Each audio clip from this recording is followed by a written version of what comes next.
All right. Welcome back.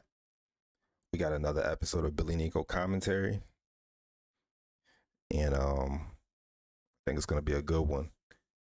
We got the Joe Budden Podcast up, and this is from the new Patreon episode.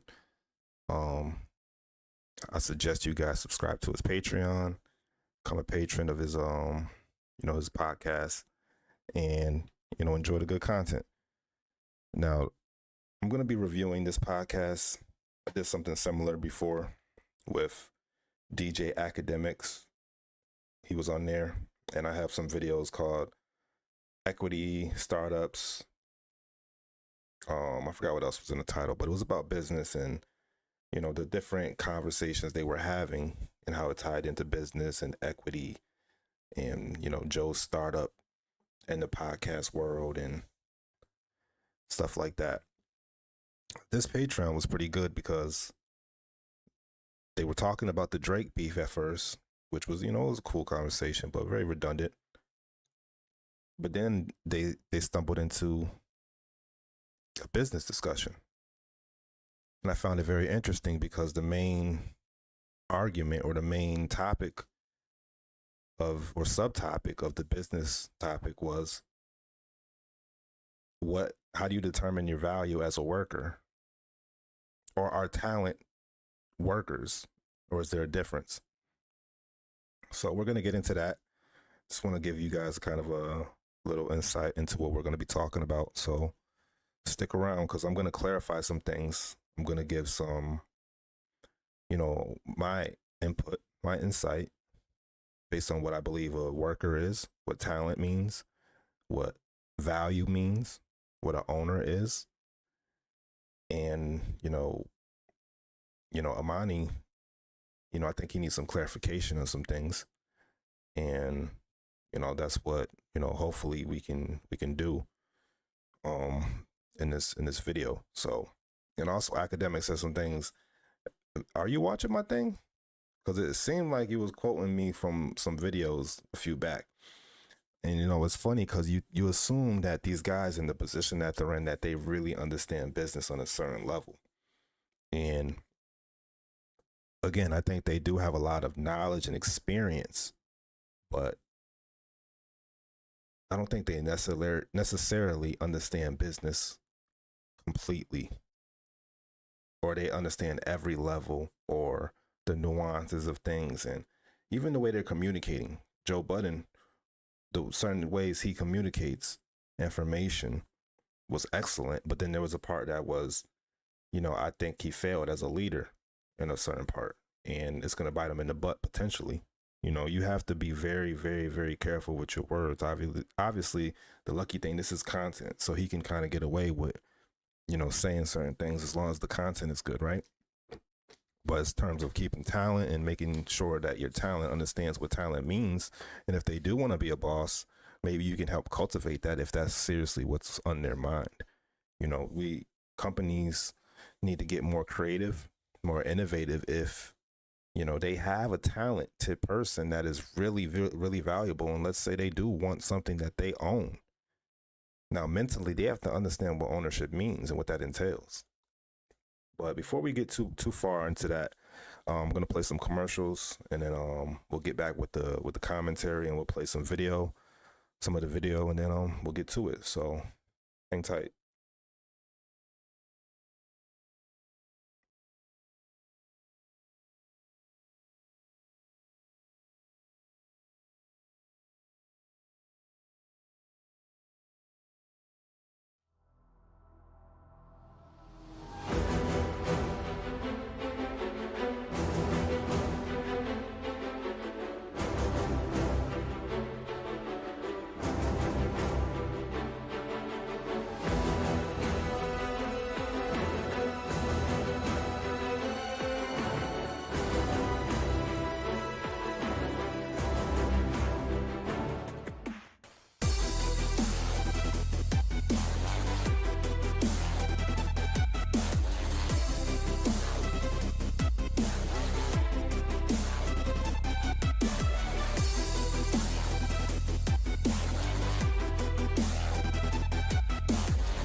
Live with no fear.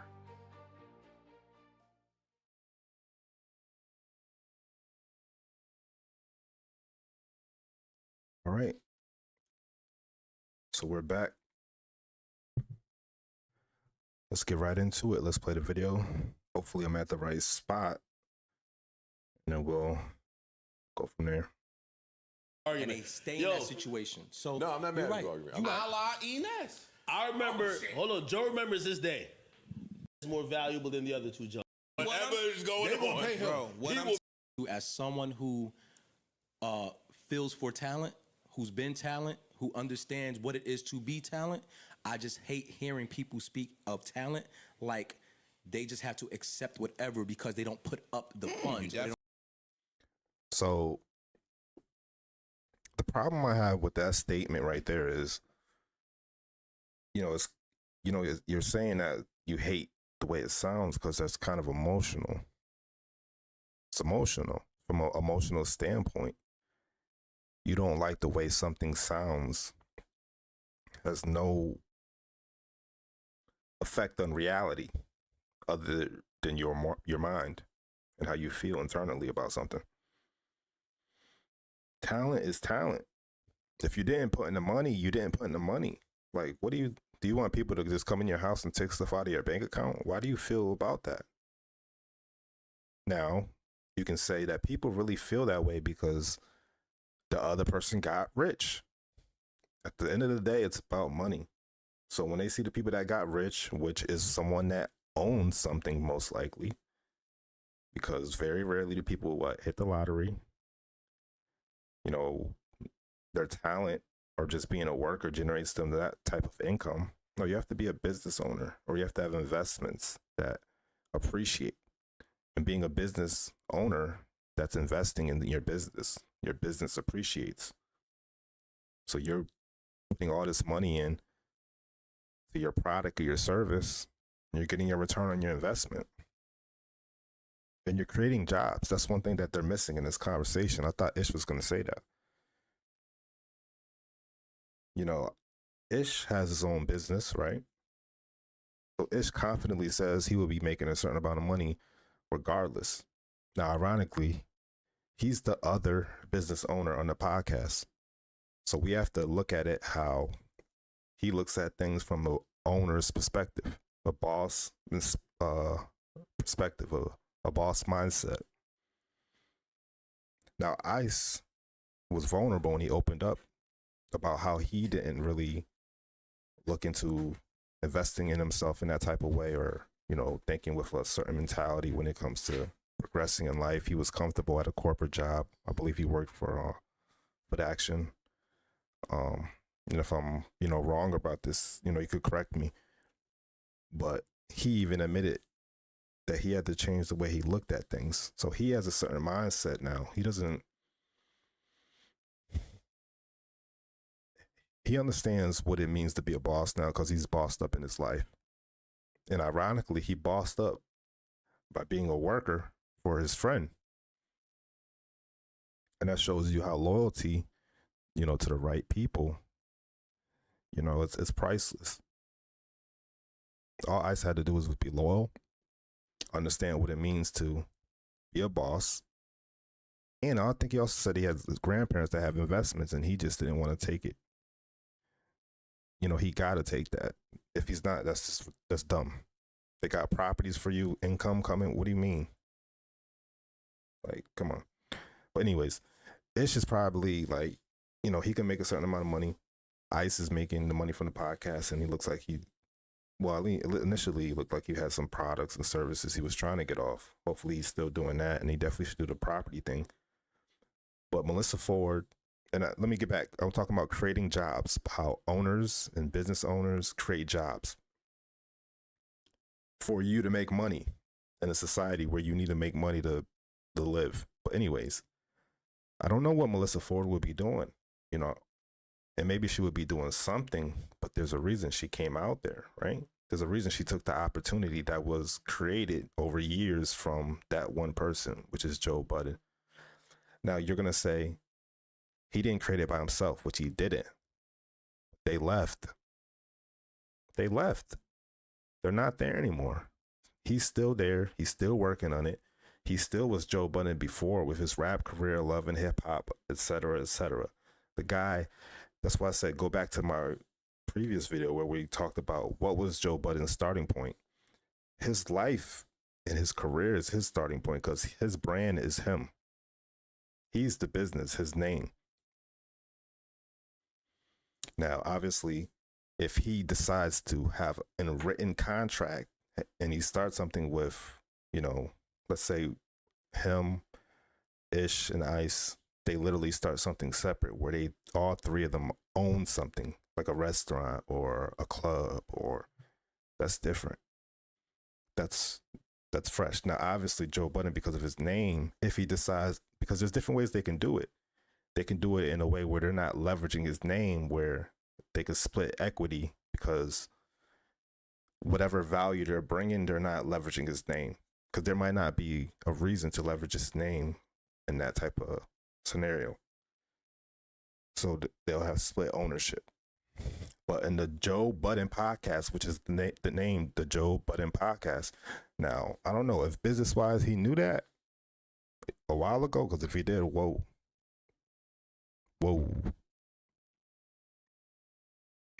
Marlon Ish, y'all. I mean, not Marlon Ish and Rory. I mean, I don't know. But business is business. Don't You put don't up the have to money. do You that. don't gotta accept so whatever. no, You have the so option to I'm walk saying, away. so yeah, LeBron is you have the, so you have always those have an options. option. So in these moments when you bring up whoever, I want us to speak more to letting them know that just because you signed some shit in the beginning, don't mean you have to be stuck to doing it. You can go ahead, put your nuts on the table, and try to go figure it out, and go do some Let other me shit. ask you a question. Reason why I don't This is correct. But the problem is people, they get this, once they get that information, this goes to everyone. This goes to people that have talent and don't have talent. So there's people that don't have talent going to hear this and they're just going to think they could just ask for whatever. And if they don't get it, they're just going to leave or quit, or they're going to come in with the wrong mindset. That's why, you know, ironically, when this information was hidden or it wasn't as prominent, you had better workers. Now, eventually it's going to balance out because people are going to realize how, you know, there's going to have to be an exchange between workers and owners. And listen, if you're a high quality worker, you're going to get some money. It just is what it is. If you decide not to own something or be an owner or create a business, but you have a skill set that's valuable, you're going to get paid. Now, it's going to be capped, but you're going to get compensated. Now, I would behoove you to learn business or to at least learn equity. So maybe you might not be running, you know, an operation or being an administrator or owner. You just have equity based on your skill set and your talent. You're like, hey, listen, for me to participate with your organization, give me some shares. You know, that's what I would recommend, you know, these guys to do. like them arguments because And two everybody things are the same. You could be replaceable. Everybody Even regular workers, depending on how good you are. You could be a physician that works for a company. Like, it depends on what you're doing. Depends on how valuable you are. always ignores the other side of that argument wanna because reply it's to it, always, yo, if X amount of money came in, X amount of money came in, now you could go ask for more, et cetera. Okay, but what happens if the company loses a bunch of money? Now, can they come to you They and don't say, come yo, to you and say, we yo, fucked dog, we up. lost We money. need I you know to we take a hit contract now. is It's called layoffs. That's what happens. It's called, we have to lay off 10% of our workforce. They might at the end of the year. They might. What are you talking What? about? Hey, no, They can't do it's that. time for pay cuts. But let me skip ahead. Let's get it. Let's get it back. Hold on. This is the only thing I'm trying to say. Only thing I'm trying to say. I value you two gentlemen as more valuable than the other two gentlemen that you should say. Oh, man. I think you guys had. No, I'm not butting you up. I'm being honest because I watch more now than I've always said publicly, even though I don't like the other niggas anyway. But I'll say this: we seen what them two useless gentlemen leaving did. It is a possibility that if you guys ever felt that you were grossly underpaid, if you said my value to you. Yeah, I'm playing too much of the podcast. I don't know about this one. Hold on, let me. What did you say? And I do believe that is something that, obviously when I bring up E-Nest, I'm like, they were probably ill-equipped to have those, statistics or that information in real time. 18, they weren't getting the numbers. Yeah. And That's why it's not always a blessing, man. We thought these guys, that got famous real young, or they were ahead of the game, and they had a lot of money, a lot of girls, a lot of access. Looking back, it's a blessing, because you really don't develop mentally. You don't get the information until you get older, as the years goes on.